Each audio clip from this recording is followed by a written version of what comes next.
A mother from Colorado says she tried to warn the retail giant Amazon for months about a product it was selling on its website, and now she's joined other parents across the country to sue the company. This is a story first reported by our sister station, Seattle. A warning, this story does discuss suicide. Tonight, 9 News Investigates reporter Chris Vanderveen explains why the mother from Colorado could be critical to this case. She considered her words less of a complaint and more of a warning. A warning about the sale of unsafe products to minors. It should not be easily accessible, she wrote. And I'm just trying to get somebody real to acknowledge the fact that they're selling something deadly to children. And I wanted it removed. Meredith Mitchell says she truly thought this 2020 online chat would convince one of the largest companies in the history of the world to stop selling a product that's utterly toxic. I thought once they knew, they'd be just as surprised and shocked and horrified as I was, and they'd be like, wow, let's get this out of the hands of our kids. She had as good a reason as any mother to be concerned. 1 month prior, her son had purchased enough sodium nitrite on Amazon to kill himself. My son is gone, I'm never getting him back. I didn't want anybody else to go through the same thing that we had gone through. Aiden Wallen was 16 when he ingested a product that's often used as an industrial meat preservative. You feel like a bad mom. I feel like a horrible mom, and that is something that I deal with. I deal with that guilt every single day.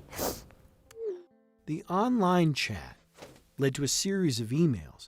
Do something, she said. Stop selling a product that looks like salt, has no legitimate recreational use, and is regularly purchased for suicide. They ignored it with generic responses. Oh, we're looking into it. Then take it off the shelf until you figure out what's going on. Weeks went by, a month. She'd check daily, sometimes hourly, looking to see if it was still there, still for sale. And she just was laser focused on letting Amazon know. And she told them everything that they needed to know. Attorney Carrie Goldberg calls Meredith's efforts relentless. She told them that there were suicide forums that were recommending that people purchase it from Amazon. Everybody said, the only way that this company is going to pay attention is if you sue them. And I said, no, maybe they just don't know about it, so I needed to talk to them. But then months turned into years. Not only did Amazon keep selling it, but court records suggest it recommended other products that made sodium nitrite easier to ingest and keep down. I was in shock. How can they do this? Finally, in late 2022, Amazon stopped selling the product. Too late for too many other families, says Goldberg. Now, I have 24 families that I'm suing Amazon about. All 23 are after Meredith. So if they had listened to Meredith and stopped selling it, I believe that those 23 other people would still be alive.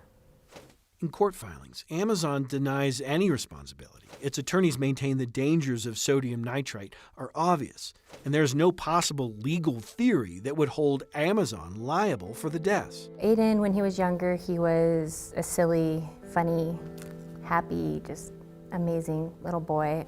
He was really good with computers, he was good at coding, and we thought he was, we were talking about him maybe going to Cal Poly Pomona, like his uncle. And Meredith's lawsuit will attempt to counter the Amazon narrative with a story as personal as it gets. They cut a piece of his hair and they gave me that, and that was all I have of him. So I got to hug a pine box before putting him in to be cremated.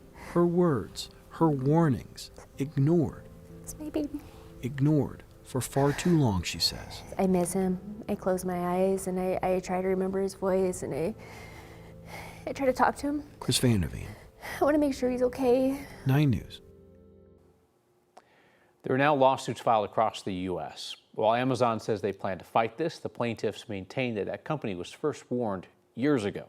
They say the warnings were showing up in online comment sections as early as 2016, 6 years before Amazon stopped selling it to the public.